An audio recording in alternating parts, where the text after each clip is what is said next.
हर हर महादेव भक्तों, जैसा कि आप सभी जानते हैं 10 जुलाई को योगिनी एकादशी पड़ रही है। आपको इस दिन चुपचाप इन 3 वृक्षों को छूकर आ जाना छप्पर फाड़कर होगी। धन वर्षा कंगाल भी बनेगा। धनवान इतनी धन दौलत आएगी कि संभाल नहीं पाओगे। जन्मों जन्मांतर की गरीबी तत्काल हो जाएगी। दूर अगर विश्वास नहीं तो 10 जुलाई 2026 योगिनी एकादशी के दिन प्रैक्टिकल करके देख लेना। जी हाँ भक्तों, आज के इस वीडियो में हम जिन चमत्कारी देव वृक्षों के बारे में बात करने वाले हैं, उन देव वृक्षों में योगिनी एकादशी के दिन स्वयं भगवान विष्णु और माता लक्ष्मी जी का वास होता है और यह वृक्ष आपके घर के आसपास ही बड़ी आसानी से मिल जाएंगे। इन देव वृक्षों के बारे में स्वयं महादेव ने अपने प्रिय भक्त रावण को बताया है कि कोई भी व्यक्ति सही समय पर सही मुहूर्त पर सही क्रिया अनुसार 10 जुलाई योगिनी एकादशी के दिन इन देव वृक्ष को छूकर चुपचाप आ जाता है तो उसके घर में स्वयं महादेव की कृपा बरसती है और उसके जीवन में चल रही गरीबी, दुख, कष्ट सब समाप्त हो जाते हैं। जन्म जन्मांतर की गरीबी तत्काल दूर हो जाती है। आपका भाग्य 7वें आसमान पर होगा। जहां जहां भी जाओगे धन दौलत आपके पीछे पीछे आएगी। तो फिर आपसे एक छोटा सा अनुरोध है कि वीडियो को पूरा देखें, तभी लाभ की प्राप्ति हो सकती है। इसलिए इस वीडियो को पूरा देखें। यदि आज आपने वीडियो को बीच बीच में देखा, काट काट कर देखा, तो जीवन में आपको कभी भी सफलता हासिल नहीं होगी और आप पूरे साल परेशान ही रहोगे।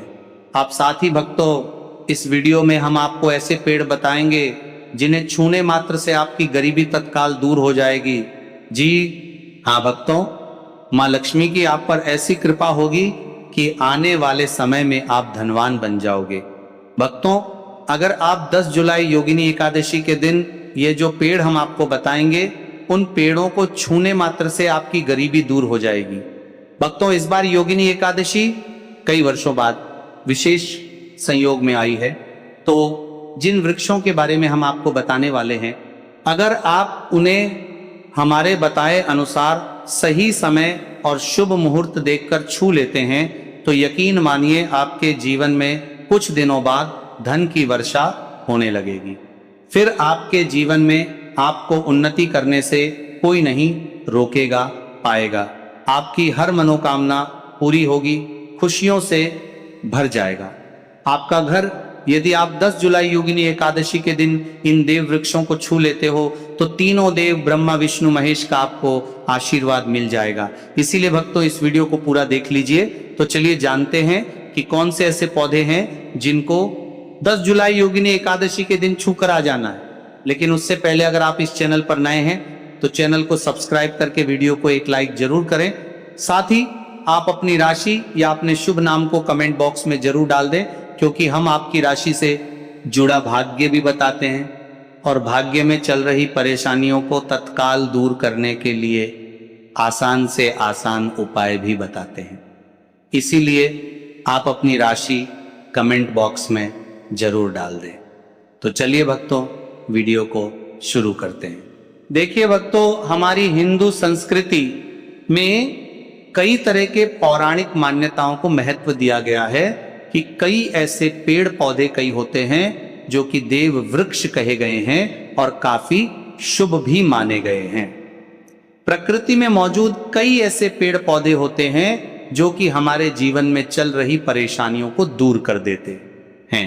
खास बात यह है कि पेड़ पौधे की न सिर्फ लोग पूजा करते हैं बल्कि औषधि के रूप में भी प्रयोग करते हैं।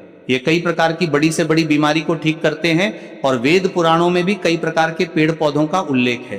भक्तों, यदि आप भी 10 जुलाई योगिनी एकादशी को इन वृक्षों को छू लेते हो तो आपको महादेव का ऐसा आशीर्वाद मिलेगा जिससे कि आपके जीवन की समस्त परेशानियां दूर हो जाएंगी। भक्तों, ज्योतिष मान्यताओं के अनुसार इस सोमवती पूर्णिमा पर स्वयं भगवान भोलेनाथ इस चमत्कारी पौधे पर विराजमान रहेंगे, जिसकी बात आगे हम इस वीडियो में करने वाले हैं। और अगर आप इन खास पेड़ों को हमारे बताए अनुसार इनको छू कर आ जाते हैं तो इसी से आपका बेड़ा पार हो जाएगा और उसी वक्त तीनों देव ब्रह्मा विष्णु महेश का आशीर्वाद आपको तुरंत मिल जाएगा। फिर आपको धनवान बनने से स्वयं विधाता भी नहीं रोक पाएंगे।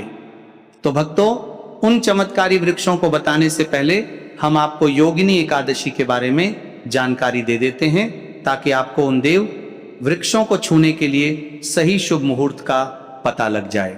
आइए जानते हैं योगिनी एकादशी की सही डेट टाइम का शुभ मुहूर्त पुण्य काल के बारे में। पंचांग के अनुसार आषाढ़ मास की कृष्ण पक्ष की एकादशी तिथि की शुरुआत 10 जुलाई 2026 की सुबह 8:16 बजे से होगी और ये 11 जुलाई 2026 की सुबह 5:22 बजे तक रहेगी। इसीलिए उदया तिथि के अनुसार इस बार 10 जुलाई शुक्रवार के दिन आषाढ़ एकादशी तिथि मनाई जाएगी। तो भक्तों, सबसे पहले तो आप सभी योगिनी एकादशी के दिन इन पौधों को किसी भी समय यानी कि किसी भी टाइम आप छू कर आ सकते हो, उसमें कोई भी दिक्कत वाली बात नहीं है। चलिए अब हम आपका ज्यादा समय बर्बाद ना करते हुए बताते हैं कि कौन कौन से पेड़ पौधे को छूना चाहिए। भक्तों, हमारे हिंदू धर्म में देवी माता रानी के अनेक स्वरूप कहे गए हैं, जिसमें वृक्षों को भीमा देवी के स्वरूप कहा जाता है। तो आज हम आप लोगों को ऐसे वृक्ष के बारे में बताएंगे जिनको 10 जुलाई योगिनी एकादशी के दिन छूना बेहद शुभकारी बताया गया है। योगिनी एकादशी में इनको छूने मात्र से शत्रु दोष, कर्ज दोष, गरीबी दोष सब समाप्त होते हैं। योगिनी एकादशी का दिन भगवान विष्णु और माता लक्ष्मी को प्रसन्न करने के लिए सबसे उपयुक्त दिन माना जाता है। और योगिनी एकादशी के पावन पर्व में कुछ ऐसे वृक्ष हैं जो कि देव वृक्ष कहे गए हैं, देवी वृक्ष कहे गए हैं। ये देवी के स्वरूप होते हैं, माता काली के स्वरूप होते हैं। और हमारे धर्म में पेड़ पौधे को देवी देवता मान करके हम इनकी पूजा करते हैं और हमें पूजा भी जरूर करनी चाहिए।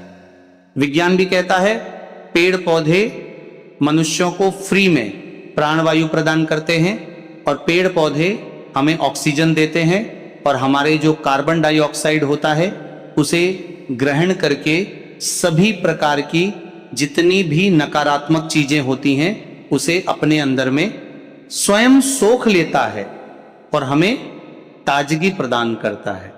और योगिनी एकादशी के समय में कुछ ऐसे पेड़ पौधे हमारे धर्म शास्त्र में कहे गए हैं जिनको छूने मात्र से व्यक्ति के बंद किस्मत के ताले खुल जाते हैं, व्यक्ति का सौभाग्य चमक जाता है।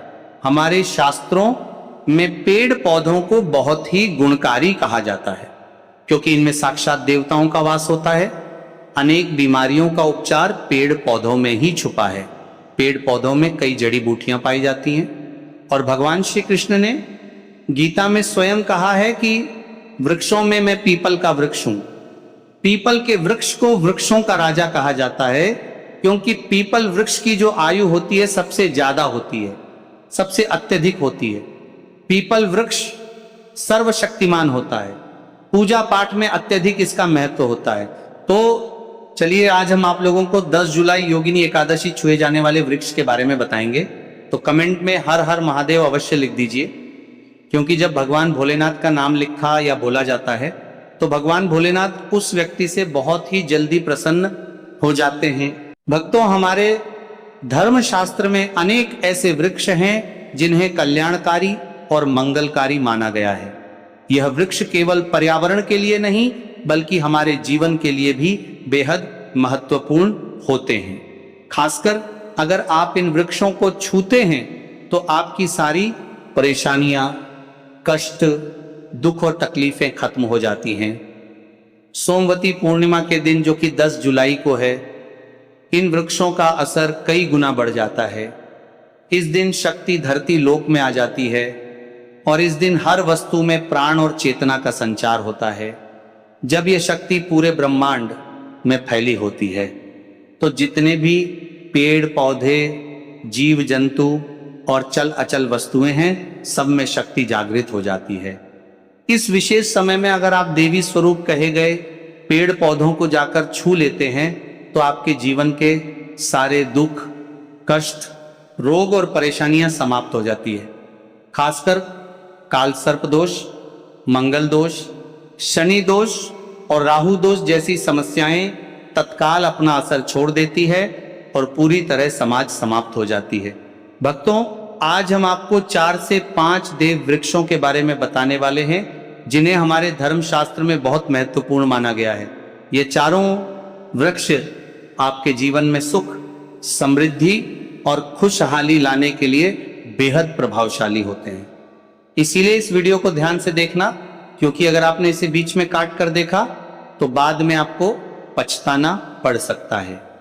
10 जुलाई योगिनी एकादशी का पर्व ऐसा है जब आपको लंबी लंबी पूजा पाठ करने की जरूरत नहीं होती है। बस अगर आप इन विशेष वृक्षों को योगिनी एकादशी के दिन सही तरीके से छू लेते हैं और का आशीर्वाद लेते हैं तो गरीबी खत्म हो सकती है। यह वृक्ष इतने शक्तिशाली होते हैं कि आप अपनी आंखों से इनका असर देख सकते हैं, और खास बात यह है कि ये सारे देव वृक्ष आपके आसपास आसानी से मिल सकते हैं, तो आप इन्हें अपने घर के पास से ही ढूंढ सकते हैं। अब वीडियो में आगे बढ़ने से पहले अगर आपने अभी तक कमेंट बॉक्स में हर हर महादेव नहीं लिखा है तो कृपया हर हर महादेव जरूर लिखें और वीडियो को लाइक भी अवश्य ही करें। तो भक्तों, अब हम बात करते हैं कि कौन से वे 3 वृक्ष हैं जिन्हें हमें योगिनी एकादशी के दिन छूकर आना चाहिए। ये वृक्ष ना सिर्फ आपके जीवन को खुशहाल बनाते हैं बल्कि आपकी गरीबी और दुख दर्द को भी समाप्त कर दिया देते हैं। इसलिए हम चाहेंगे कि आप सब योगिनी एकादशी को इन वृक्षों की पूजा जरूर करें और इन्हें छुएं, क्योंकि इस दिन इन वृक्षों की पूजा करने से आपको अनगिनत लाभ मिल सकते हैं। चलिए भक्तों, अब हम जानते हैं कि वे देव वृक्ष कौन से हैं जिन्हें छूने से हमारी गरीबी खत्म हो जाती है और जीवन में सुख समृद्धि का आगमन होता है। पहला वृक्ष है बेल का वृक्ष, जिसे हम योगिनी एकादशी के दिन बेल का पेड़ सबसे महत्वपूर्ण माना जाता है। भगवान शिव को बेल के पत्ते अत्यंत प्रिय हैं और उन्हें शिवलिंग पर बेल पत्र अर्पित करने से विशेष पुण्य की प्राप्ति होती है। बेल का पेड़ शिव के पूजन के लिए अत्यधिक पवित्र माना जाता है। बेल के पत्तों का उपयोग भगवान शिव के पूजन में विशेष रूप से किया जाता है। बेल का वृक्ष माता पार्वती के पसीने से उत्पन्न हुआ और स्कंद पुराण के अनुसार यह वृक्ष देवी स्वरूप माना गया है, यानी यह नवदुर्गा के स्वरूप है। स्कंद पुराण की कथा में कहा गया है कि बेल वृक्ष की जड़ में गिरजा, तनों में माहेश्वरी शाखाओं में, दक्षिणाय नमों में माता पार्वती, फलों में कात्यायनी, फूलों में गौरी और इस वृक्ष के संपूर्ण शरीर में मां लक्ष्मी जी का वास होता है। माता पार्वती के पसीने से उत्पन्न होने के कारण यह पेड़ कई देवी देवताओं का स्वरूप माना जाता है। इसलिए यह वृक्ष धार्मिक रूप से अत्यंत महत्वपूर्ण है। अगर आप संध्या काल में शिव मंदिर या नवदुर्ग मंदिर के पास बेल के वृक्ष के नीचे घी का दीपक जलाते हैं तो व्यक्ति धनवान, गुणवान और पराक्रमी बनता है। इस पेड़ के स्पर्श से व्यक्ति के सभी मनोरथ पूरे होते हैं। इस पेड़ को छूने से पहले आपको एक खास मंत्र भी बोलना चाहिए। वह मंत्र है दर्शन बिल्व वृक्षस स्पर्शम पाप नाश अघोर पाप संहार। एक विलंब शिवार्पणम का अर्थ है कि यहाँ पर एक विलंब शिव पर्पणम का अर्थ है बेल वृक्ष का दर्शन और स्पर्श करने मात्र से सभी पाप समाप्त हो जाते हैं और शिव को चढ़ाया गया एक बेल पत्र पापों का नाश करता है। अब भक्तों, दूसरे उपाय के बारे में बात करते हैं। तो देखिए, सबसे पहले बात कर लेते हैं कि जो माँ तुलसी है, इनके बिना श्री हरि विष्णु का पूजन और श्री हरि विष्णु का भोग दोनों ही अधूरे हैं। जब भी हम श्री हरि विष्णु को भोग कराते हैं, उनको भोग लगाते हैं, उसमें हम तुलसी दल जरूर डालते हैं। एक पत्ता डालेंगे लेकिन तुलसी दल जरूर डालते हैं, क्योंकि बिना तुलसी दल के श्री हरि विष्णु भोग अस्वीकार नहीं करते और इस महीने में तुलसी का पूजन करने से व्यक्ति को सौभाग्य की प्राप्ति होती है। उसके घर में कभी निर्धनता नहीं आती। आप देखिए, सबसे पहले तो आपको इस महीने में एक हरा भरा तुलसी का पौधा अपने घर में जरूर लगाना चाहिए। अगर पहले से आपके घर में तुलसी का हरा भरा पौधा है तो बहुत उत्तम है। अगर नहीं है तो इसके महीने में तुलसी जी का पौधा जरूर लेकर आए, क्योंकि यह सबसे श्रेष्ठ महीना है तुलसी के पौधे को अपने घर लाकर लगाने के लिए। दूसरी चीज, कि देखिए इस महीने में या उससे पहले आपके घर में तुलसी जी का पौधा सूख गया है, और अगर तुलसी का पौधा आपके घर में सूखा हुआ है तो उससे कौन सा उपाय है जो आप करके रातों रात अपने भाग्य को चमका सकते हैं। तो देखिए, अगर आपके घर में अगर तुलसी जी का सूखा हुआ पौधा है, इसमें आपको हरे हरे भरे पौधे से उपाय नहीं करना। आपके घर में तुलसी जी का अगर सूखा हुआ पौधा है, उसी से आप उपाय करेंगे, इस चीज का ध्यान रखें। तो देखिए, अगर तुलसी जी का पौधा सूख गया है तो आपको क्या करना है, उसकी छोटी छोटी ठानियां लेनी है, गिन करके 7 ठानियां, ठीक है ना। कितनी ठानियां लेंगे? 7 ठानियां लेंगे। थोड़ा सा मोहल्ली धागा आपको लेना है और 7 तुलसी की सूखी लकड़ी को एक के अंदर एक यानी गट्ठा टाइप का बनाना है और उसको बांध देना है, ठीक है ना।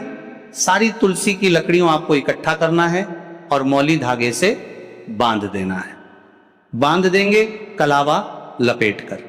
अब आपको क्या करना है, रोली का तिलक इस तुलसी की सूखी लकड़ी पर आपको करना है। रोली का तिलक करेंगे। अगर चंदन है तो थोड़ा सा चंदन लगा दीजिए। अभी ये तुलसी की जो सूखी लकड़ी है, ये आपको थोड़ी देर अपने घर के मंदिर में रखनी है, श्री हरि विष्णु के सामने, और एक देसी घी का दीपक आपको श्री हरि विष्णु के सामने लगाना है।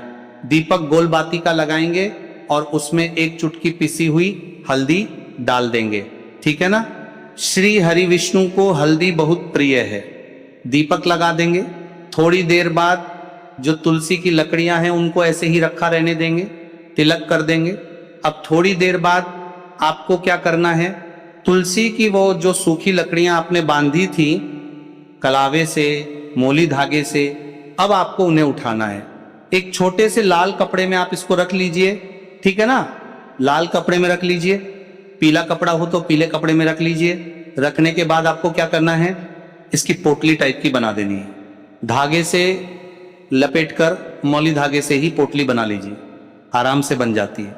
अब इस पोटली को आपको कहाँ रखना है, इसे आपको अपने घर के मुख्य द्वार पे टांगना है, ठीक है ना। अंदर की तरफ, बाहर की तरफ नहीं, अंदर की तरफ, मुख्य द्वार पर अंदर की तरफ टांग दीजिए और माँ लक्ष्मी का ध्यान करिए, श्री हरि विष्णु का ध्यान करिए। उनसे प्रार्थना करिए कि हे धन की देवी माँ लक्ष्मी, आप मेरे घर में पधारिए और अपनी कृपा मुझ पर बरसाइए। इस तरह से आपको प्रार्थना करनी है और मंत्र बोलना है। ओम नमो भगवते वासुदेवाय नमः 11 बार यह मंत्र बोलना है। एक दीपक आपको जिस दिन भी उपाय कर रहे हैं अपने घर के मुख्य द्वार पर प्रज्वलित करना है। चौमुखी दीपक यानी 4 बाती का दीपक लगाएंगे और थोड़ी सी हल्दी उस दीपक में भी डाल देंगे। मुख्य द्वार पर दीपक बाहर की तरफ लगाना है, सीधे हाथ पर, ठीक है ना।